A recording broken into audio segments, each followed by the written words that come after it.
come on. You really didn't think that El Nino was going to save us from a winter, did you? Oh no, it's 1998. We're up here fishing on the bank, right offshore on Lake Cadillac, almost downtown here. It's a fairly mild day, but that's how 1998 is starting. We're going to get you into ice fishing too in just a moment. You stay tuned. I'm Fred Trost. You're watching The Practical Sportsman. Oh yes, these are live perch. They just came out of the hole here, I think already. I've caught more fish this year than I did all of last winter. Now these are small perch, but you know, they'll fillet up. We can cook them. They'll be tasty. These came out of Lake Cadillac just a few moments ago. We're fishing here, well, on the east side of the lake. Now this rod I'm using, this is actually a Saginaw Bay jigging stick. Since we're catching perch here, you can see how much line I have out. Not much, about, I don't know, 5 feet of line. And what I have on the end here is a little teardrop type of lure with a minnow on it. And just lower that down into the hole. And every now and then the perch seem to come cruising through. Maybe catch 2 or 3 at a time. We're fishing here. I'm right next to a shanty. You can see this shanty just came out of the yard. It had been laying down in the yard, and that's why it has all these leaves on it. But this is John Culp's ice fishing shanty. John is sitting over there. He's working 2 rods. You haven't caught anything yet, huh, John? Not yet. Well, he's our local guide. Now his son Russ is inside the shanty here, where it's warm. Have an LP gas tank going into there, and he has a heater. But you know, it's pretty good temperature. It's about 30 degrees with a howling wind. We had a big howling wind the last time we were up here on Lake Cadillac, although the temperature was about 0 then. But we're catching some fish. We're going to show you some different techniques, some different equipment, some homemade stuff that John has made. And we're going to get you into ice fishing, I hope. It is fun, and I'm going to try to explain to you what the fun is. You got to give me a couple moments to think about it, though. No, it is. There's something peaceful about it. Well, it's peaceful, I think, because everybody is too cold to bother you, so you're left alone. You know, all these ice shanties you see right here are portable shanties made from canvas, and they were put up within an hour or so after daylight. There are fishermen in each of these, peering down holes through the ice, hoping to catch walleye or big perch. On a mild day like this, though, a shanty isn't really needed if you sit with your back to the wind. One advantage to sitting in the open is that you can move around more frequently. Get this cleaned out here. And the skimmer, an essential tool for an ice fisherman. Keep the slush out of there. And our housekeeping is now done. Now we take the teardrop and the fresh minnow. Put it down there. I don't know. This still could be 5 feet or so. Yep. See, the line is all slacked up right here. Oh! Well, did you see that? No. I was going to show you how the line was slacked up and the fish pulled it. Oh, still got it on. There we go. No, the other one was bigger. Yeah, a lot bigger, eh? We'll get back down there. See, this could be real hot here for at least for a minute or two. A lot of times they're schooling up. They haven't seen this hanging there on the teardrop, so they're pretty excited. They think it's a free meal. Oh man, we got some sun coming out too. That's a bonus. Is it hard to feel a bite on that rod? No, because it's I don't know why. Maybe it's because it's stiff. This is probably hollow, some type of bamboo or something, and you can just feel it. No, like this. Uh-oh, getting smaller. In fact, now he took my minnow, rotten little thing. He was too small, though. I finally hit a limit there. When they're about that big, I throw them back. Well, the one I didn't throw back was bigger than the one I did toss back, but neither is what you'd call big. In fact, none of the fish we caught that day were what you'd call big.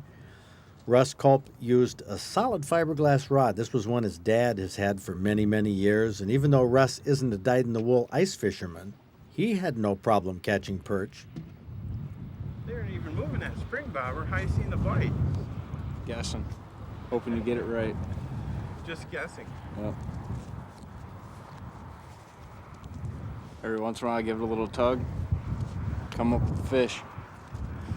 So that's The perch secret. everybody was catching today all over Lake Cadillac were about this size. We didn't see anybody catch any walleye. Nobody we saw pulled in a perch bigger than 7 inches or so we didn't see many itty-bitty ones either. Now, I'm talking about the 3 and 4 inchers. John Culp set out a really neat homemade tip-up, one he made that has a unique type of reel on the top. Oh! So what do you think, John, by the spin of the spindle? What are we talking? Well, maybe a walleye. Could be a perch. Yeah, it didn't run much.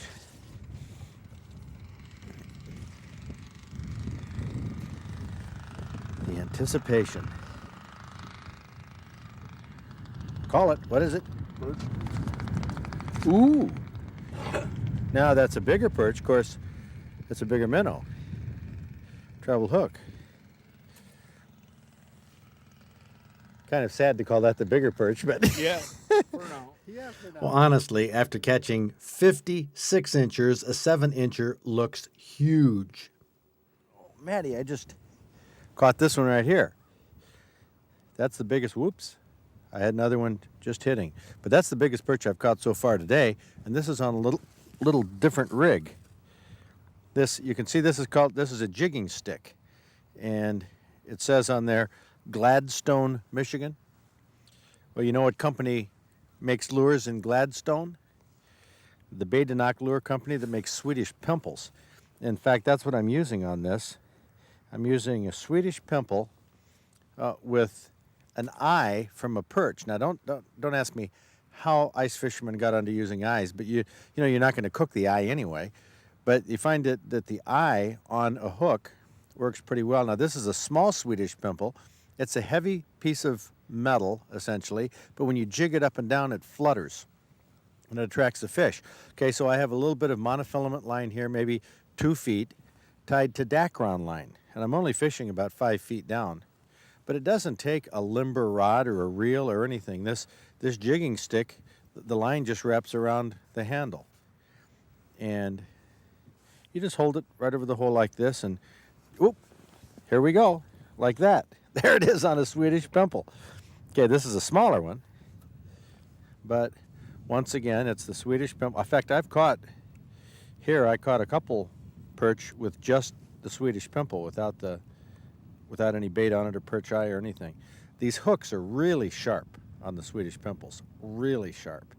Kind of got to watch them. They get hooked into your clothes, into your fingers, but they really do hook the fish. Hook this perch. If they'll just grab it, they're going to be on there. Another thing you have to watch when your fingers are cold and you're fiddling around with hooks, you got to make sure you don't hook yourself by accident, because you might not know it because your fingers are so cold. But there, oops, got another one. At least I can feel them ticking it. Even though this is, there we go, just like that. Now this one, Maddie, this is the third one. I think it's too small. It's going back. But you know, you don't need a lot of sophisticated equipment. Yeah, all you need is some warm clothes, a bucket to sit on, and a jigging stick. Now, you can use a Swedish pimple, or a teardrop, or just a hook with some bait. And you can buy all kinds of tip-ups, or you can design your own. A sneaky bobber can help you detect bites. And as you sit and catch fish, you can become a great philosopher, pondering the essence of life. Or at least that's what I do. And that is what's fun about ice fishing. It is a diversion. I suppose it'd be like putting together a jigsaw puzzle. Look at that, look at that. I got it just on the jig. You see, they are hungry. And hooked it right in the lip. Now, I'm having fun now, so I'll just put the jig down. Why fiddle with the minnow if they'll just hit the jig? This is a great project. After you're done ice fishing, you catch some fish, you can fillet them out, cook them up. This makes life much more worthwhile. Well, that ice fishing story was videotaped on Friday, January 2nd in the morning. By the end of the day, the snow had all melted. The ice on Lake Cadillac was covered with water. Now, on the weekend, nobody was ice fishing in most lakes in Michigan. The ice was either going or gone. Now, I will have an update on conditions in the guide report at the end of the show. By the way, I have concluded that 6-inch perch are too small to monkey with. Filleting them, cooking them, too small. But that's another story that will be the segment of a short segment on a future show. Now, that'll be a short segment on short fish is what it's going to be about. In fact, you notice that this show is generally a lot of short segments strung together in a consistent sequence. Now, for 1998, I'm laying out a format with a few changes from the past. You'll see how this format works in the next couple of weeks. One thing you may have noticed is the new underwriter, MARVAC, Michigan Association of Recreational Vehicles and Campgrounds. Now, I got a hold of them because I wanted to add the dimension of camping and RVs to the show this year. I found that camping is not only practical, it makes hunting and fishing more fun, and it can involve the whole family. And we need to build fun and family involvement in outdoor activities to keep people in hunting and fishing. And the support of MARVAC is going to help us add this dimension to the show. Now, as a part of the new 1998 format, we're bringing back a segment of the show. You might remember it features photos from people who have gotten MSDA and Big John Hunting and Fishing Awards. We call this segment the Trophy Book.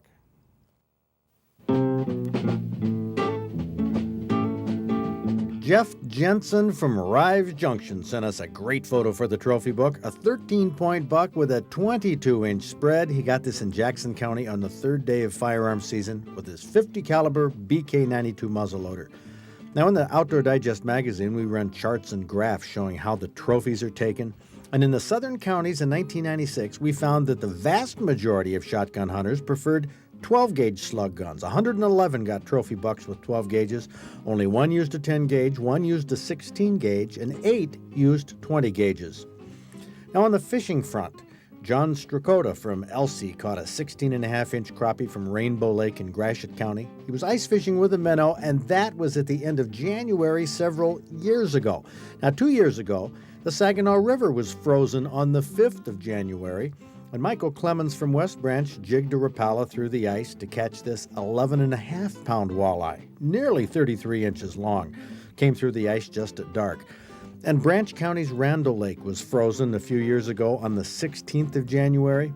This 23-pound, 44-inch northern pike hit a sucker minnow under a tip-up. And for this catch, we'll make Tom Gaglio from Coldwater our Big John Trophy Angler of the Week.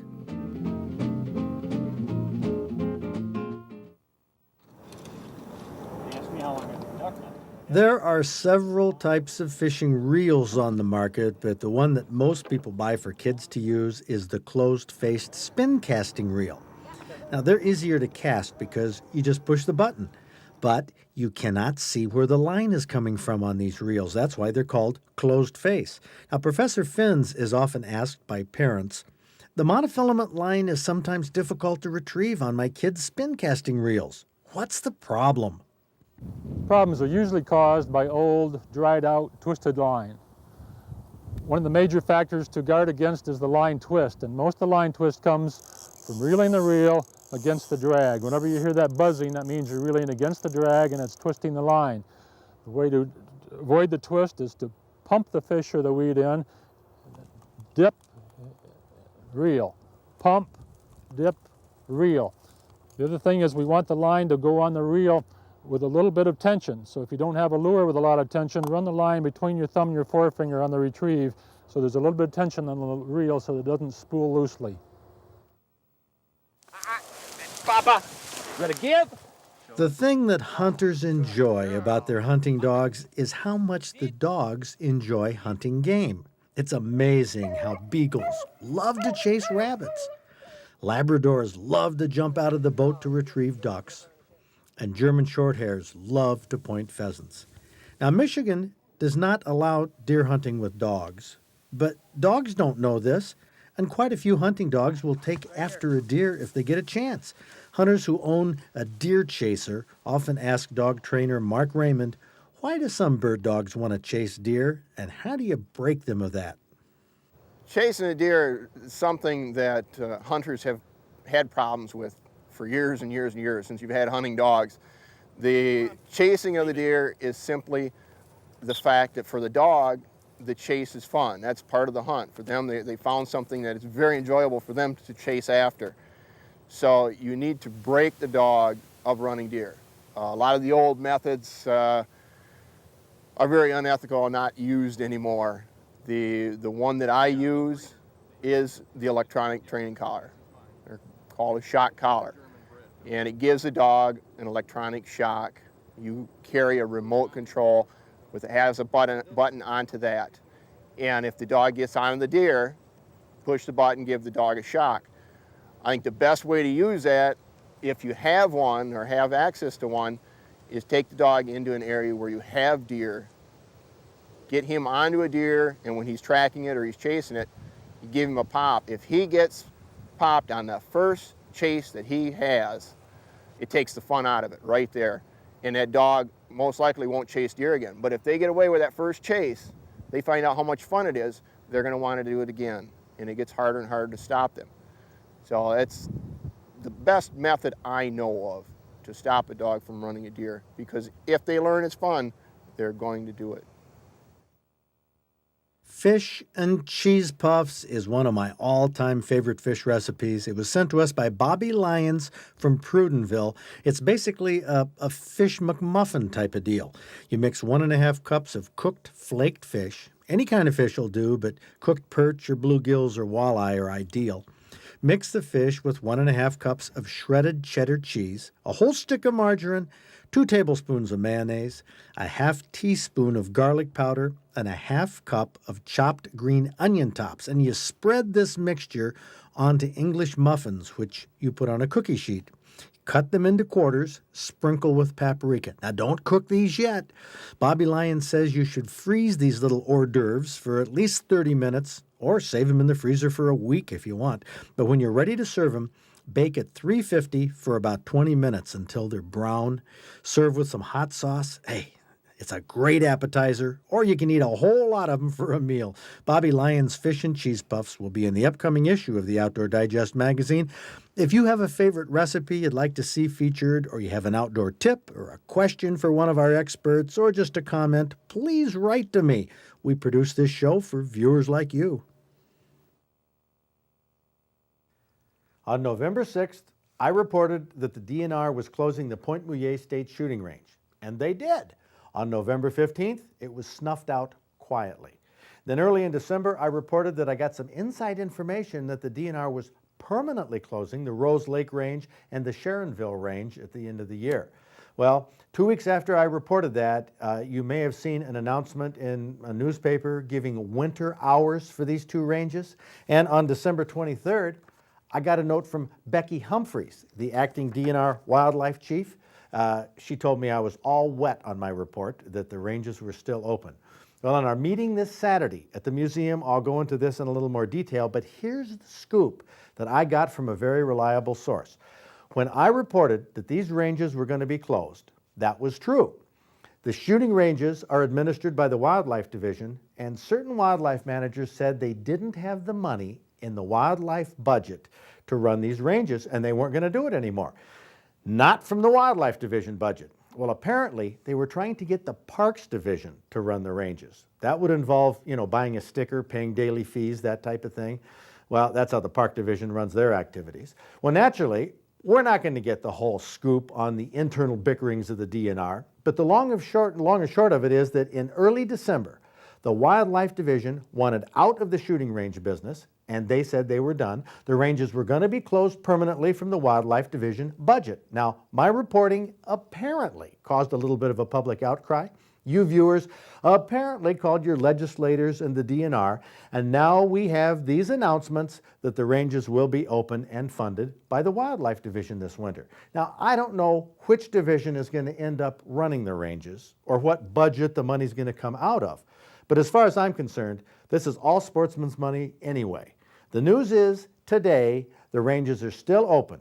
One very important thing, though, for those of you who complained, make sure you get out there and use those public shooting ranges. If we don't use them, we will lose them, and that's a fact.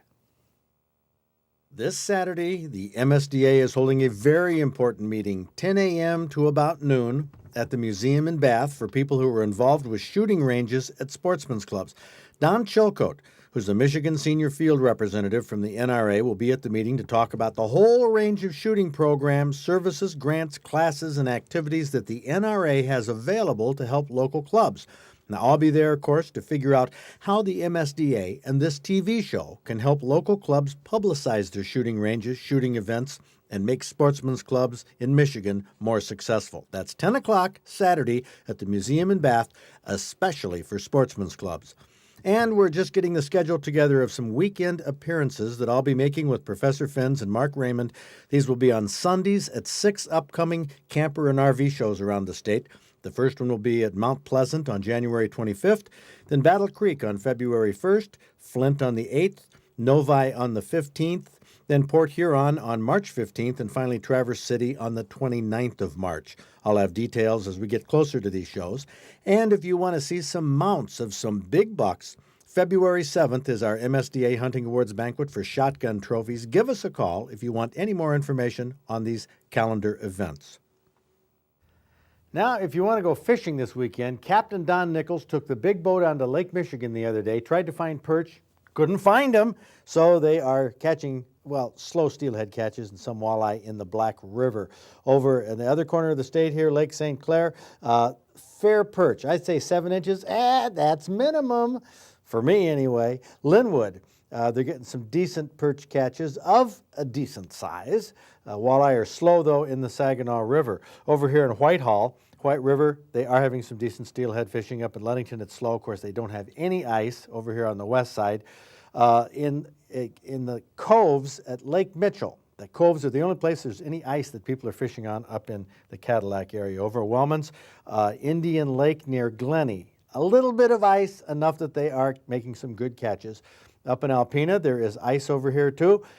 Not much, but they are making some good catches of fish as well. Now, Indian River up here in the lakes up here, no ice. This is open water fishing, and they are getting some good walleye catches out of Black Lake. Drummond Island, rabbit hunting has been good. Muskogee Bay, hit and miss for perch and walleye there in the bay. There is, enough ice. 5 guys went through last Friday right here in Little Bay de Noc in pursuit of pike and walleye. They're getting some perch, pike, walleye, and gills. Marquette area, Ontonagon, some pike, walleye, and perch, and same story up here in the Keweenaw. Now remember, there is ice fishing in the UP, but take a look at the ice thickness. 8 inches in the Keweenaw, 6 to 12 on the west side. So it is fair on the west side of the state, but the southern part of our state, the lower peninsula, a little bit iffy. The snow conditions, well, you got snow in the UP, again, in the west end. That's where you're going to have to go for snow and safe ice. You're not going to find it anyplace else in the state. So be careful outdoors. But golly, if you can find something to do, get out there, because under normal conditions, it's a great place to be. See you next week.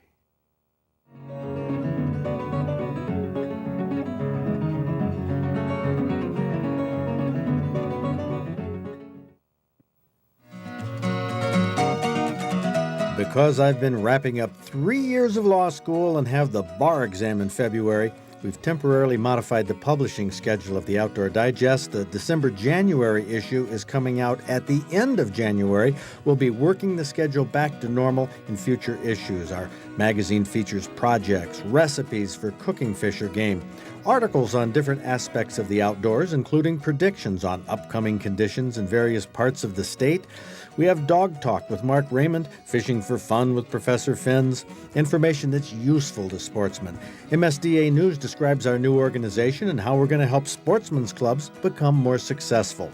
The outdoors is not rocket science, you know. It's much easier and more fun than people think.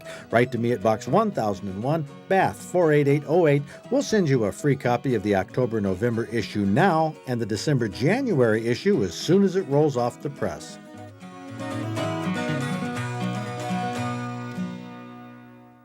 Commercial construction since 1977, and by the financial support of viewers like you.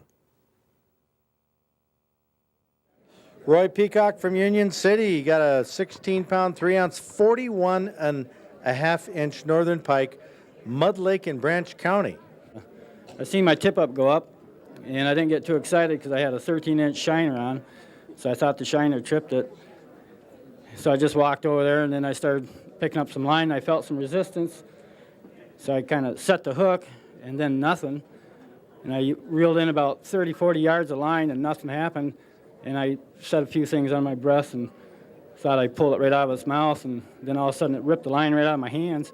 And then I knew I had a big one, so I called my friend over, and we took 2 ice scoops to get him out of the hole, curved into the ice scoops, and reached. Wow. Well, you must catch a lot of big pike out of Mud Lake to be fishing with a big shiner. No, but that's what I fish for is big pike. I don't catch a lot, but I caught this one the last day that we got out. I was pretty happy. So you go for the trophies. Well, you did well, Roy. A 41.5 incher. Congratulations. Good luck this season.